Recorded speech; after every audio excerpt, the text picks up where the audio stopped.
Yo, what is up, guys? It's Cone back here again tonight with another episode of After the Buzzer. As I'm recording this video, it is July 1st of the year 2021 AD, and I firmly believe that I have just witnessed the weirdest game. In fact, you might have even witnessed it if you watched the game. The weirdest game of basketball that has ever been played and ever will be played in the history of the sport for the rest of time and for all time that has happened before now.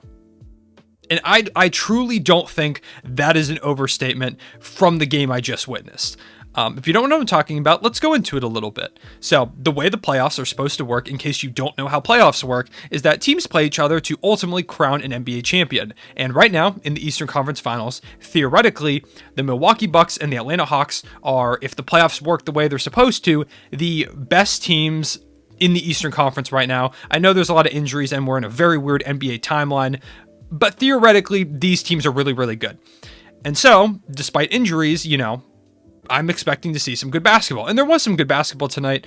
It's just not quite from the sources I expected it to come from. Trae Young and Giannis Antetokounmpo, the two best players in this series, out tonight. Trae Young with an ankle injury and Giannis out with a really bad knee injury that looks like there's a chance he might play, which adds a lot more weight to this game, because the winner of this game, and usually the winner of game fives in series, will likely win the series. That's typically the way it goes. That's kind of just how basketball and playoffs work.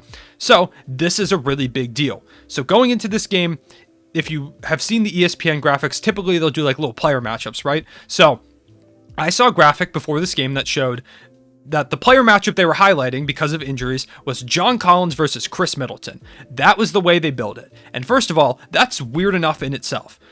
But it ended up being Bogdan Bogdanovic versus Brook Lopez.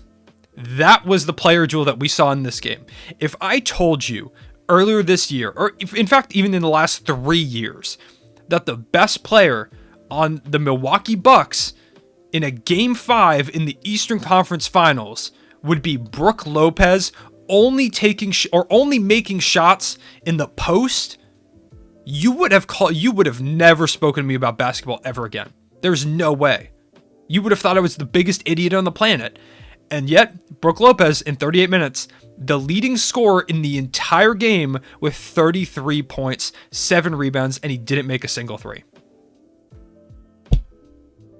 I don't know what. Brook Lopez legitimately looked like Kareem Abdul-Jabbar. That's how dominant he was against the Atlanta Hawks tonight.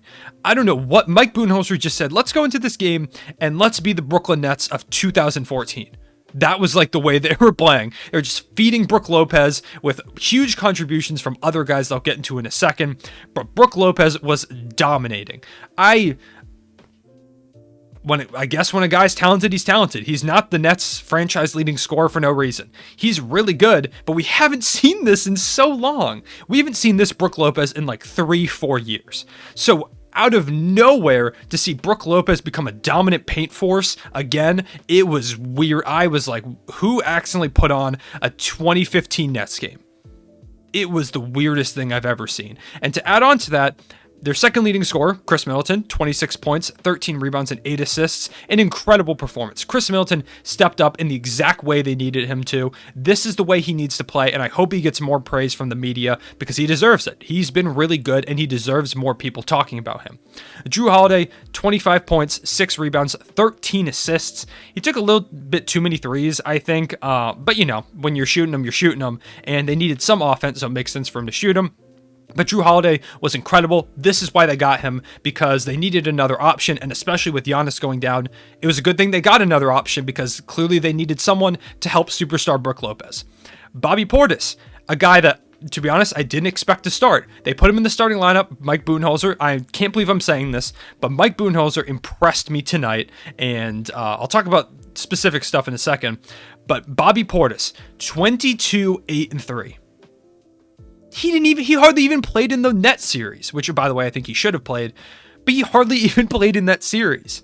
And he comes out and drops 22. We are in the weirdest NBA timeline ever. There are so many different things I can point to, whether it's all the injuries. We played in Disney last year. Last year's NBA playoffs were played in Disney World. And what is happening right now is weirder than that. That's where we're at right now with the NBA, in case you didn't realize. Reggie Jackson and Cameron Payne in the Western Conference Finals turned into like Michael Jordan and LeBron James. They were like the two of the top 3 players of all time in that series. I don't know what's going on in these NBA playoffs. It has been the weirdest thing I've ever seen. The Clippers taking down the Jazz without Kawhi Leonard, coming back from 2 0-2 deficits, Terrence Mann dropping an insane game to close out the Jazz. We have the Los Angeles Lakers with LeBron James going out in the first round. I don't know what's happening. Every game that is played, the NBA gets weirder, and the Milwaukee Bucks are one of the best examples of. I don't understand the Milwaukee Bucks. They make no sense at all. With Giannis last game going up against a Hawks team without Trae Young, it should have been a gimme. It should have been a game that they would just win, and they lost in blowout fashion. Even before they lost Giannis for the game, they were getting blown out. And then tonight, clearly all they needed to do was make Brook Lopez the number 1 scoring option and revert to an offense that would have been ran in like 1997. I don't know, man. I don't know what else to say. Like I said, credit to Mike Budenholzer. Attacking the basket was a good decision. They were killing the Hawks inside. They couldn't do anything to stop them. He told guys what to do. They played their roles perfectly. I've got to give Mike Budenholzer credit, and that might be the weirdest thing about this whole video and about this whole game, is that Mike Budenholzer had a great game. He's a guy that I've been saying, even if they win the finals, I might consider firing him for some of the ways he's coached. Whatever. Keep proving. I hope he proves me wrong. I hope he really is Greg Popovich this whole time, and he's just under a mask. On the Hawks side of the ball, Bogdan Bogdanovic, like I said, was the best player on the Hawks tonight. 28, 5, and 4. He's a guy that's been kind of disappointing. Since early, he had a great series against the Knicks. He had some moments against the Sixers, but he's been kind of here and there. And then against the Bucks, he just really hasn't been performing to the level that they need him to most of the time. He had a great game. This was a good bounce back for him. Kevin Huerter, the Red Mamba, did not come out to play like he did in Game 7 against the Sixers with only 8 points. Clint Capella only played 21 minutes, and he had 6 points in those minutes. Gallo had 19. Lou Will had 17. Good performances from them. But to be honest, the biggest thing for me for the Hawks is they need more from John Collins. He had 19 points. He had 8 rebounds. He had 3 assists. But they just need more from him. He's a guy that's going to ask for probably near max money in free agency. And the Hawks might give it to him. So if they're going to give him that money, or if they even want to consider giving him that money, which I really don't know if they should, he has to be better. If he's not better, then you're spending so much money for a guy that's going to disappear at times in the playoffs. He's had some big moments. He's had some big-time games. He was critical in beating the Sixers with his offensive rebounding a lot of times, but he's got to be better. That's like the main basketball analysis you're going to get in this video because of how weird this game was, is that John Collins needs to be better. He just has not performed especially without Trae Young. Without Trae Young, John Collins looks really human. I know he is human, but he looks like really average without Trae Young. I think him and Trae Young are a great pairing, and that's why I think they will give him a lot of money. But on another team, I don't know how good he'd be. Just because he doesn't quite have the chemistry with anyone other than Trae Young. Trae Young, they get each other on lobs. John Collins hits open threes from Trae Young's passes. They just do everything right together, and I would like to see them continue as a duo. And I do think the Hawks end up paying him, but they need more from him going forward, and especially if Trae Young doesn't play next game, which I think he will, which is going to be really impactful in this series because the Hawks are down 3-2 now. They need to win this next game, which is just how basketball and the playoffs work.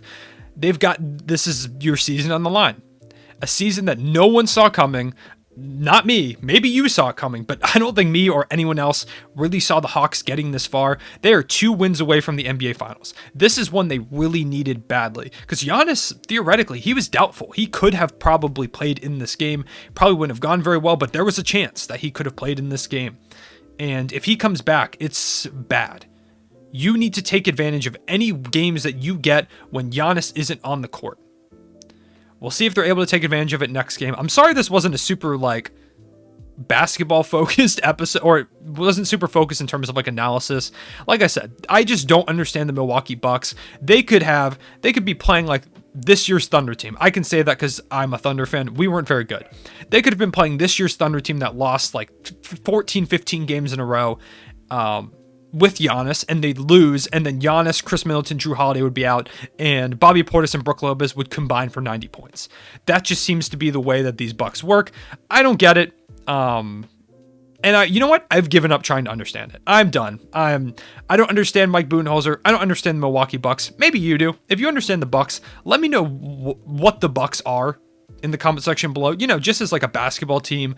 Maybe they're like some prank. Maybe Adam Silver's just like pulling a practical joke on us. Maybe we're all punked or something like that. I don't know. Maybe we're just being trolled. Who knows? I don't understand the Bucks, but you know, good win. They needed this one, and shout out Prime Brook Lopez, I guess. Hope you guys appreciate this video. Let me know what you thought about it. Let me know what you think about this series. Let me know who you have winning this series going forward. If Trae Young comes back, is it over? I'm not going to say it is, because I've said that in the past and I've been proven wrong. So, you know, I'm just going to keep my mouth shut, because if I've learned anything, not only can I not predict the Milwaukee Bucks right now, but I can't predict the NBA, because what has happened this NBA season is weirder than anything that happened in the bubble, and it's weirder than anything that's ever happened before. Appreciate you guys watching. I'll see you guys later. Real One Say Back.